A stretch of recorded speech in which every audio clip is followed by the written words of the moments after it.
হঠাৎ করে সবাইকে চমকে দিয়ে টি-20 ও টেস্ট ক্রিকেট থেকে অবসরের সিদ্ধান্ত নিয়েছেন বাংলাদেশের অলরাউন্ডার সাকিব আল হাসান।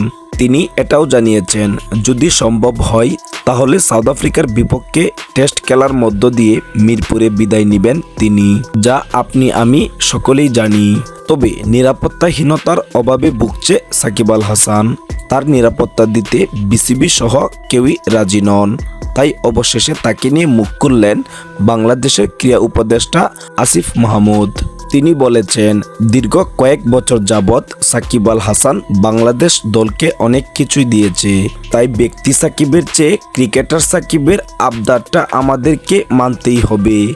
তাকে অবশ্যই নিরাপত্তা দেওয়ার চেষ্টা করছি। যদি তাকে নিরাপত্তা দেওয়া সম্ভব হয় তাহলে অবশ্যই তিনি মিরপুরে টেস্ট খেলার মধ্য দিয়েই বাংলাদেশের ক্রিকেট থেকে অবসর নেবেন। সুপ্রিয় দর্শক, আপনি আমি সকলেই চাই ব্যক্তি সাকিবকে নয়, ক্রিকেটার সাকিবকে মূল্যায়ন করুক আমাদের বাংলাদেশ।